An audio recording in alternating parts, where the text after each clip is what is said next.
the King of all kings. This is amazing grace. This is unfailing love. That you would take my place. That you would bear my cross. You laid down your life. That I would be set free. Oh, oh, Jesus, I sing for all that you've done for me. Shalom saudara-saudara yang terkasih di dalam Tuhan, selamat berjumpa kembali. Kita sungguh bersyukur kepada Tuhan karena anugerahnya kita terpelihara sampai pada saat ini. Kita akan kembali melanjutkan uraian firman Tuhan dari Amsal pasal 22 ayat 1 sampai 16. Dan secara khusus pada saat ini kita akan membahas dari ayat yang ke-11 sampai dengan ayat yang ke-16. Namun sebelumnya mari kita tundukkan kepala dan kita berdoa. Bapa Surgawi, Bapa yang penuh kasih, kami sungguh berterima kasih untuk anugerah-Mu dalam kehidupan kami, sehingga kami tetap dipelihara di dalam iman kami dan tetap setia mengiring Tuhan, sekalipun kami harus bergumul dengan bermacam-macam persoalan di tengah-tengah dunia ini. Kami berdoa Bapa supaya firman Tuhan yang akan kami renungkan sebentar diurapi, diterangi Roh Kudus sehingga dapat menjadi nyata dalam hidup kami, dan dengan itu juga maka akan secara langsung memberi nilai tambah di dalam kehidupan kami. Kami berdoa, kami menyebut firman Tuhan dalam nama Yesus. Haleluya. Amin. Nah, saudara-saudara yang kekasih di dalam Tuhan, topik kita adalah investasi kehidupan. Memberi nilai tambah kepada martabat diri. Ya, semua orang merindukan supaya dia berharga, supaya dia dihargai, dia dihormati. Tetapi terkadang bahwa ada banyak orang yang semakin dia berjuang untuk mendapatkan kehormatan itu, harga dirinya, nilai dirinya semakin merosot. Oleh karena dia tidak tahu bagaimana cara untuk mendapatkan harga diri dan martabat diri yang sesuai dengan firman Tuhan. Nah, karena itu maka pada malam ini kita akan belajar lebih lanjut tentang apa yang Salomo ajarkan, bagaimana seseorang dapat memberi nilai tambah kepada kehidupannya. Kita tetap berfokus kepada ayat 1 dari Amsal 22 yang berkata, nama baik lebih berharga daripada kekayaan yang besar. Dikasih orang lebih baik daripada perak dan emas. Jadi di sini ada pernyataan yang begitu tegas dari seorang yang begitu terkenal, begitu pintar, dan juga begitu kaya raya. Dan kesimpulannya adalah bahwa nama baik itu lebih berharga daripada kekayaan yang besar. Nah, bagaimana supaya seseorang dapat memberi nilai tambah kepada kehidupannya? Maka yang ke-11 atau yang pertama pada malam ini adalah menjaga kemurnian hati. Itu terdapat di dalam ayat yang ke-11a dan 12 berkata, orang yang mencintai kesucian hati menjadi sahabat raja. Orang yang mencintai kesucian hati menjadi sahabat raja. Mata Tuhan menjaga pengetahuan, tetapi ia membatalkan perkataan si pengkhianat. Nah, jadi kita melihat di sini dari ayat yang ke-11 itu bahwa kalau kita menjaga hati itu secara baik, maka kita akan disukai bukan saja oleh orang-orang yang selevel, yang sederajat dengan kita, tetapi bahkan orang-orang yang lebih tinggi, yang kedudukannya, statusnya sebagai raja di dalam kelompok masyarakat tertentu. Nah, ini berarti bahwa betapa hati itu harus dijaga, harus dipelihara, supaya apa yang kita katakan, apa yang kita perbuat itu betul-betul sejalan dengan apa yang ada di dalam hati kita. Karena ada banyak orang yang ketika mau mencari satu kehormatan, mencari satu penghargaan di dalam dirinya, dia mengkhianati hati nuraninya. Jadi apa yang dia katakan, apa yang dia perbuat itu bertentangan dengan apa yang ada di dalam hatinya. Nah, tetapi dari ayat selanjutnya kita membaca bahwa kalau manusia itu bisa didustai, manusia bisa dibohongi dengan kata-kata dan perilaku, tetapi Tuhan itu menjaga pengetahuan. Artinya Tuhan tidak hanya melihat perbuatanmu, Tuhan tidak hanya mendengar perkataanmu, tetapi dia mengetahui apa yang ada di dalam hatimu. Nah, oleh karena itu maka supaya saudara dan saya itu bisa bertambah nilai kehidupan, martabat kehidupan kita di mata sesama dan juga di mata Tuhan, maka jagalah hati. Ya. Hati adalah pusat produk, ya, sentra produksi dari semua pikiran, semua perkataan, dan semua perilaku. Itu sebabnya maka Salomo berkata di dalam Amsal 4 ayat yang ke-23, jagalah hatimu dengan segala kewaspadaan, karena dari situlah terpancar kehidupan. Jadi saudara bisa melihat di sini bagaimana satu pernyataan yang begitu jelas, tegas dikatakan oleh Salomo. Hati itu menentukan hidup matinya seseorang. Hati menentukan selamat binasanya seseorang. Dan karena itu dia berkata, jagalah hatimu. Nah, tapi sangat disayangkan saudara-saudara bahwa ada banyak orang-orang Kristen yang ketika dia dalam hidup ini menjaga perbuatan, menjaga penampilan, menjaga tutur kata dengan baik supaya dihargai orang, tetapi gagal menjaga hati, maka dia tetap tidak bernilai berharga di mata Tuhan. Nah, karena itu maka Salomo juga berkata di dalam Amsal 6 ayat 12 dan 14, tak bergunalah dan jahatlah orang yang hatinya mengandung tipu muslihat, yang senantiasa merencanakan kejahatan dan yang menimbulkan bertengkar. Jadi apa yang terjadi di dalam kehidupan masyarakat, baik secara personal, secara komunal, itu kita melihat bahwa terjadinya persoalan, terjadinya masalah-masalah kehidupan itu adalah karena ada orang-orang yang mengkhianati hati nuraninya sendiri dan tampil dengan segala kepura-puraan dan kemunafikan di muka umum. Nah, jadi yang ke-11 dari semua rangkaian investasi kehidupan yang harus saudara perhatikan pada saat ini adalah jaga hati.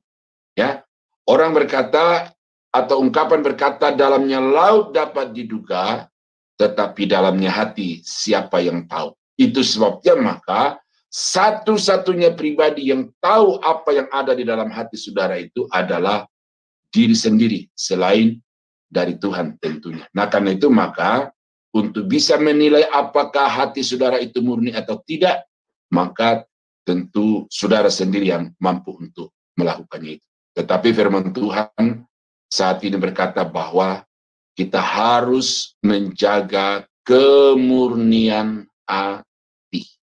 Apa yang kita perkatakan, apa yang kita perbuat, itu harus sejalan dengan apa yang terdapat di dalam hati kita. Nah, yang berikut adalah menjaga tutur kata. 11b yang berkata, orang yang manis bicaranya menjadi sahabat raja. Kata-kata itu sangat mempengaruhi hubungan kita dengan sesama. Kata-kata kita juga sangat mempengaruhi hubungan kita dengan Tuhan. Karena Alkitab berkata, dengan ucapanmu engkau dibenarkan, tetapi dengan ucapanmu pula engkau akan dihukumkan. Nah, tetapi di dalam kaitannya dengan hubungan kita dengan sesama di sini, perlu kita menjaga kata-kata kita, karena bagaimana kita bisa diterima orang lain, bagaimana kita bisa diterima dengan orang-orang yang berstatus sebagai pejabat atau orang-orang yang punya status sosial yang tinggi di dalam hidup ini. Itu tergantung bagaimana kita bertutur, bagaimana kita berucap di hadapan mereka. Nah, saudara-saudara yang kekasih dalam Tuhan, di dalam interaksi sosial itu kita bisa melihat bahwa ada banyak persekutuan atau ada banyak kelompok-kelompok yang pada akhirnya pecah. Yang terbaru saja seperti di media sosial, di WA grup. Awal mulanya dimulai grup ini itu begitu bersemangat. Tetapi kemudian lama-lama WA grup ini menjadi pecah, bahkan kemudian tutup. Apa sebab? Oleh karena komentar-komentar yang ada di dalam WA itu komentar-komentar yang menyakitkan, yang mempermalukan, yang mendiskreditkan. Ya, karena itu dulu orang berkata bahwa mulutmu adalah harimaumu, tetapi sekarang orang berkata jarimu adalah harimaumu. Nah, ini sama saja. Ucapan mulut itu kata-kata, tulisan WA grup itu kata-kata, dan itu harus dijaga. Kalau kita mau supaya kita dihargai orang, supaya kita diterima oleh orang lain, maka kata-kata kita harus diawasi. 1 Petrus 3:10 berkata, siapa yang mau mencintai hidup dan mau melihat hari-hari baik, ia harus menjaga lidahnya terhadap yang jahat dan bibirnya terhadap ucapan-ucapan yang menipu. Ya, jadi saudara bisa melihat di sini bahwa perkataan itu sangat menentukan kehidupan saudara. Orang bilang nasib baik, nasib buruk. Tetapi apa yang mempengaruhi keadaan baik di dalam kehidupan saudara itu, di dalam ayat ini dikatakan bahwa kalau saudara menjaga ucapan-ucapan itu, maka itu akan sangat mempengaruhi kehidupan. Nah, jadi sangat jelas bahwa orang yang dapat memberi nilai tambah kepada martabat kehidupannya, orang itu harus menjaga tutur kata, menjaga lisan, menjaga ucapan-ucapan bibirnya. Amsal 19 ayat 1, lebih baik seorang miskin yang bersih kelakuannya daripada seorang yang serong bibirnya lagi bebal. Ya. Yang serong bibirnya lagi bebal ini bisa saja pejabat. Bisa saja orang kaya. Ya. Bisa saja orang yang berpendidikan tinggi. Tetapi apa yang diselidiki oleh penulis Amsal ini berkata bahwa si miskin, orang yang tidak punya apa-apa di mata masyarakat, orang yang tidak punya nilai di mata sesama manusia, itu ternyata lebih berharga.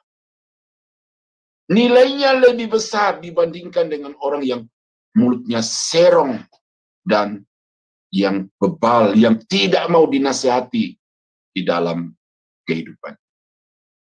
Selanjutnya di dalam Amsal pasal 20 ayat 15 dikatakan, sekalipun ada emas dan permata yang banyak, tetapi yang paling berharga ialah bibir yang berpengetahuan. Jadi jelas gitu. Kesimpulan akhirnya bahwa bibir yang mengeluarkan perkataan-perkataan yang mengandung pengetahuan, yang mengandung nasihat, yang memberikan solusi, yang memberikan hiburan kepada sesama manusia, itu akan lebih berharga dibandingkan dengan emas, dibandingkan dengan permata yang berapapun banyak. Nah, jadi saudara-saudara kekasih dalam Tuhan, setiap hari kita bertutur kata. Tadi ada teman yang berselero di grup atau di ruang sebelah itu, bahwa seorang wanita itu bisa mengucapkan 50.000 kata dalam satu hari. Saya menulis buku itu lebih dari 20.000, 30.000, dan itu halamannya lebih 200 kalau sudah dicetak. Jadi kalau seorang perempuan itu mengucapkan 50.000 kata dalam satu hari, itu berarti hampir 400 buku halamannya itu. Hampir 400 halaman buku yang dicetak. Nah, jadi dari sekian banyak kata-kata itu, saudara-saudara, ini hati-hati. Karena seringkali tanpa sadar itu muncul kata-kata yang tidak pantas, kata-kata yang tidak seharusnya diucapkan oleh manusia, apalagi oleh anak-anak Tuhan. Nah, jadi karena itu maka saudara dan saya dianjurkan, dihimbau, dan diminta oleh firman Tuhan untuk senantiasa menjaga kata-kata. Saya sebagai seorang pendeta, sebagai seorang dosen juga, ini sangat berhati-hati dengan kata-kata saya, karena kata-kata saya itu bisa mengarahkan orang kepada jalan yang benar, mengarahkan orang kepada jalan yang salah. Itu sebabnya saya harus meyakinkan diri saya bahwa apa yang saya akan katakan dari mimbar, apa yang saya akan katakan di depan mahasiswa-mahasiswa itu harus betul-betul merupakan kebenaran, pengetahuan yang dapat menjadi bekal bagi mahasiswa untuk pelayanan dan pengabdian diri mereka kepada Tuhan di kemudian hari. Nah, itu berkaitan dengan pelayanan. Tetapi di dalam kehidupan saudara-saudara, dalam hubungan dengan keluarga, dalam hubungan dengan masyarakat, kata-kata ini juga memiliki peranan yang teramat penting. Apakah saudara diterima dan dihargai oleh masyarakat, atau kemudian saudara menjadi rendah di mata mereka. Nah, yang ke-13 atau yang ketiga pada malam ini dikatakan bekerja dengan rajin. Ya. Orang yang mau memberi nilai tambah kepada dirinya adalah orang yang hidup dari dirinya sendiri. Dalam arti bahwa dia harus independen secara ekonomi. Dia tidak menggantungkan dirinya kepada orang lain, tetapi dia independen secara ekonomi. Nah, di dalam ayat yang ke-13 dikatakan, si pemalas berkata, ada singa di luar, aku akan dibunuh di tengah jalan. Jadi pemalas ini mencari argumentasi, mencari alasan bagaimana supaya dia tidak keluar rumah, bagaimana supaya dia tinggal di rumah, tetapi sementara itu dia mengharapkan supaya ada makan yang mengisi mulutnya dan mengisi perutnya setiap hari. Ini bertentangan dengan Alkitab. Alkitab berkata bahwa orang yang malas jangan diberi makan. Sudah konsekuensi logis dan konsekuensi teologis itu. Orang yang tidak bekerja jangan diberi makan. Nah, karena itu maka Salomo mengajarkan orang yang dapat memberi nilai tambah kepada dirinya adalah orang yang rajin bekerja. Ya, saya teringat satu bagian Alkitab yang dia mengatakan, pergilah belajar kepada semut. Ada satu film animasi antara semut dan belalang. Ketika musim panas, itu semut bekerja dengan segala susah payah untuk membawa segala jenis makanan ke dalam sarangnya, dalam lubang di mana dia tinggal secara bersama-sama itu. Nah, sementara semut ini bekerja dengan susah payah dengan segala tenaga yang adanya, si belalang ini terbang ke sana kemari membawa biola sambil bermain biola di depan semut-semut yang lagi bekerja, dia main biola. Nah, ketika musim dingin tiba, semut tidak bisa bekerja. Semut harus tinggal di dalam lubangnya. Belalang juga tidak bisa terbang kemana-mana. Tetapi yang membedakan keduanya adalah ketika musim salju atau musim dingin tiba, semut punya perbendaharaan makanan yang cukup untuk satu musim itu. Tetapi belalang harus hidup di dalam kesengsaraan karena tidak ada sedikit pun cadangan makanan untuk satu musim dingin itu. Nah, jadi ini pelajaran-pelajaran yang diajarkan oleh Salomo tentang betapa pentingnya orang itu harus bertanggung jawab atas dirinya sendiri, bekerja untuk mencukupi kebutuhannya sendiri, dan jangan terus-menerus menggantungkan diri kepada orang lain dan makan dari tangan orang lain. Amsal pasal 10 ayat yang keempat dan 20 ayat 13 berkata, tangan yang lamban membuat miskin, tetapi tangan orang rajin menjadikan kaya. Janganlah menyukai tidur, supaya engkau tidak jatuh miskin. Bukalah matamu, dan engkau akan makan sampai kenyang.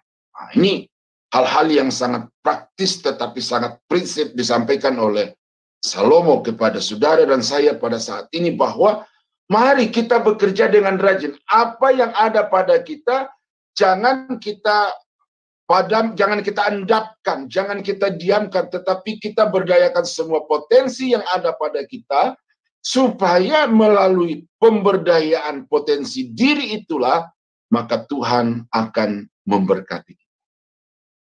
Apapun profesi, apapun keahlian saudara, lakukan itu dengan rajin.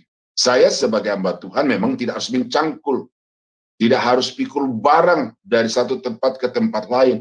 Tetapi sebagai seorang yang dipercayakan Tuhan untuk menjadi juru bicaranya di tengah-tengah dunia ini kepada umatnya, maka saya harus rajin belajar, saya harus rajin melayani, dan kalau saya lakukan itu dengan sepenuh hati dan dengan tulus melayani Tuhan, maka itu menjadi alasan Tuhan untuk memberkati saya, dan ini akan secara langsung memberi nilai tambah kepada kehidupan saya sebagai seorang hamba Tuhan yang tidak mendapatkan pemberian jemaat itu secara cuma-cuma, tetapi jemaat memberi oleh karena mereka juga telah mendapatkan manfaat dari apa yang saya lakukan untuk mereka. Nah, jadi saudara-saudara kekasih dalam Tuhan, siapapun saudara dan apapun profesi saudara, lakukan dengan rajin. Untuk anak-anak muda, mungkin saudara belum bisa bekerja yang menghasilkan uang, tetapi saudara adalah masa depan keluarga, masa depan gereja, masa depan bangsa dan negara,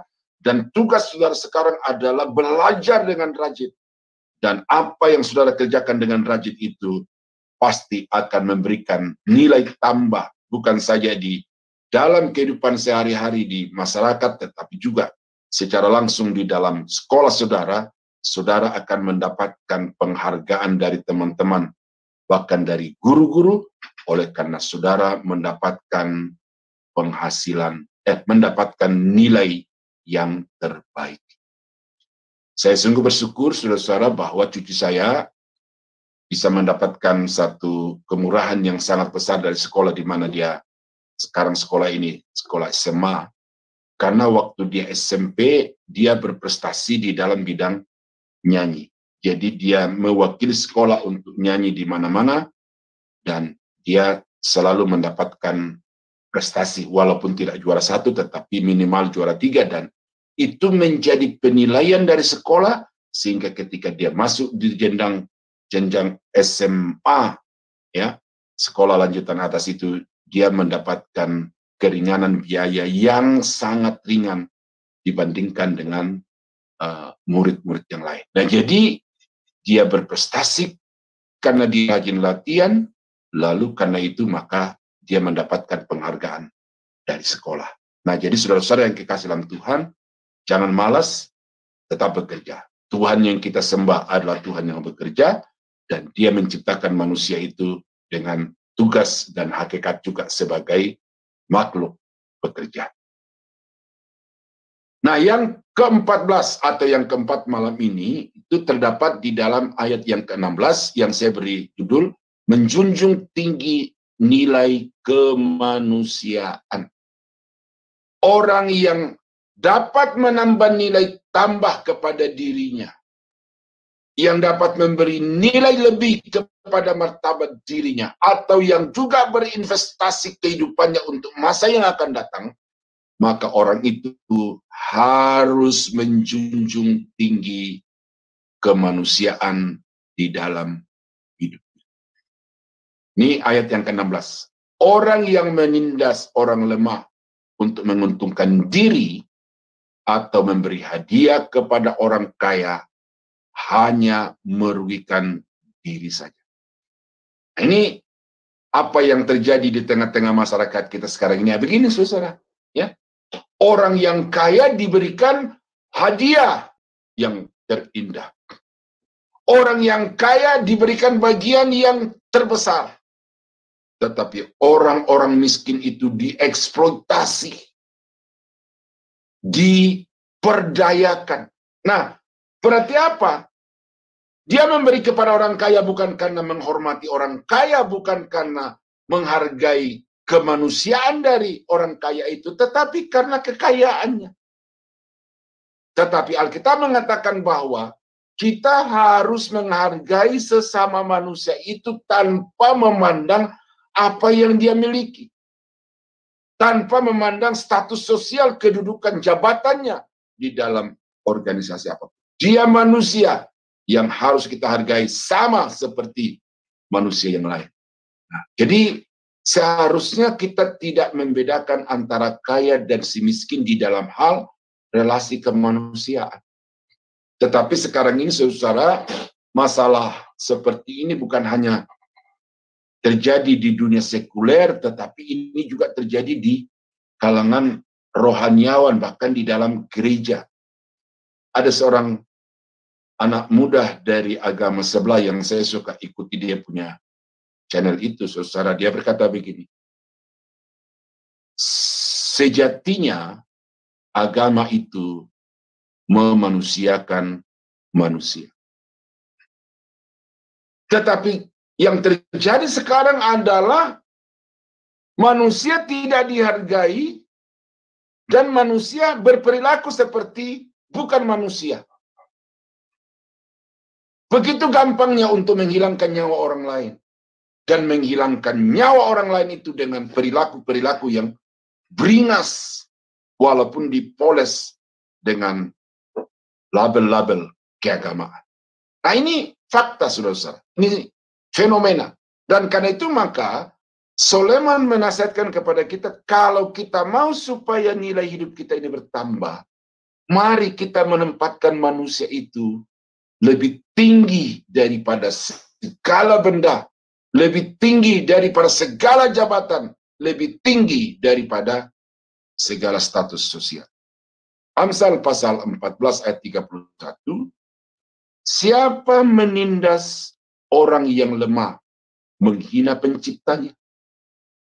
Tetapi siapa menaruh belas kasihan kepada orang miskin, memuliakan dia. Dia di sini adalah Allah. Jadi saudara bisa melihat di sini, sikap perilaku saudara kepada sesama manusia itu ternyata berdampak secara langsung dengan hubungan saudara kepada Tuhan.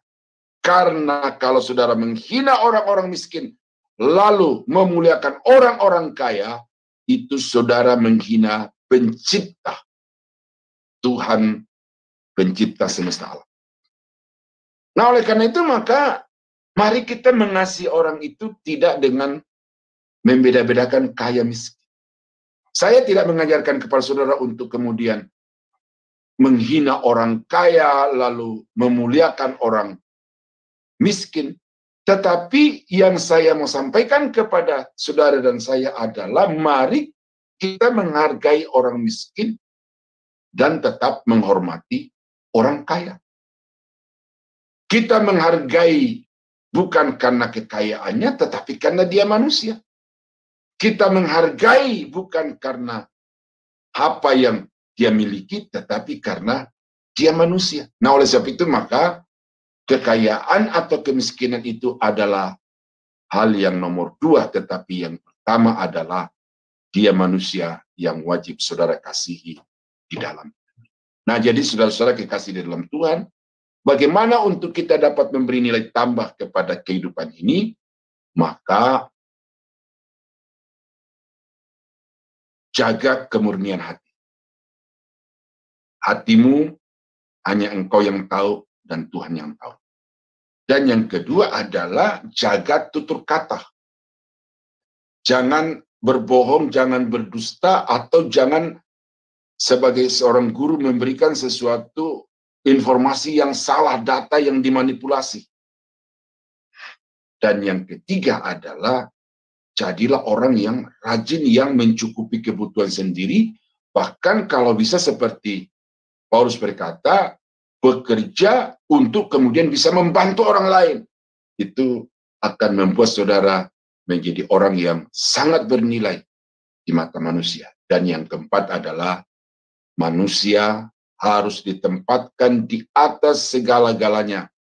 Di atas kekayaan, di atas kedudukan, dan di atas status sosial.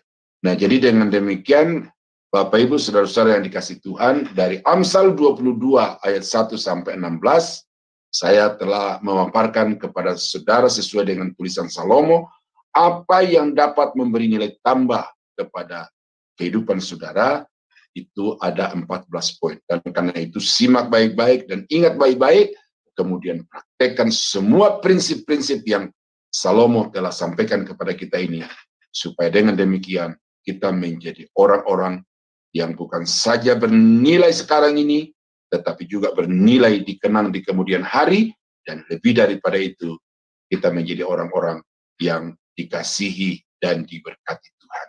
Dan demikian firman Tuhan pada saat ini, kiranya Tuhan menolong dan memberkati saudara, sehingga saudara mampu untuk menerapkan dan melakukan di dalam kehidupan setiap hari. Mari kita tunduk kepala, kita berdoa. Bapa, terima kasih untuk firman-Mu yang kami sudah dengar. Sekalipun singkat, penguraiannya sangat sederhana, tetapi firman yang sangat kuat oleh karena semua berbasis kepada ayat-ayat firman Tuhan. Dan karena itu, Bapa, kami mohon, kiranya Roh-Mu yang kudus dapat mematerikan firman-Mu itu di dalam hati kami, supaya di mana saja kami berada, kami bisa melakukan. Dan dengan demikian dimanapun kami berada, kami dapat memberi nilai tambah kepada kehidupan kami. Terpuji nama-Mu Tuhan, kami berdoa mengucap syukur untuk firman ini, dalam nama Yesus, haleluya, amin. Shalom, selamat datang di Zoom Sema Adonai. Kami memperkenalkan acara Zoom kami, di mana banyak pengajar-pengajar yang kompeten, serta profesional yang akan memberikan pengajaran tentang kebenaran firman Tuhan. Pengajar-pengajar kami terdiri dari para pendeta dan dosen dari sekolah teologi. Acara Zoom Sema Adonai ini setiap hari diisi pengajar dari hari Senin sampai hari Minggu. Zoom kami terbuka 24 jam dan menyediakan pelayanan konseling gratis. Zoom kami selalu terbuka dengan diskusi rohani. Silakan bergabung bersama kami di Zoom Sema Adonai 24 jam. Terima kasih, Tuhan Yesus memberkati.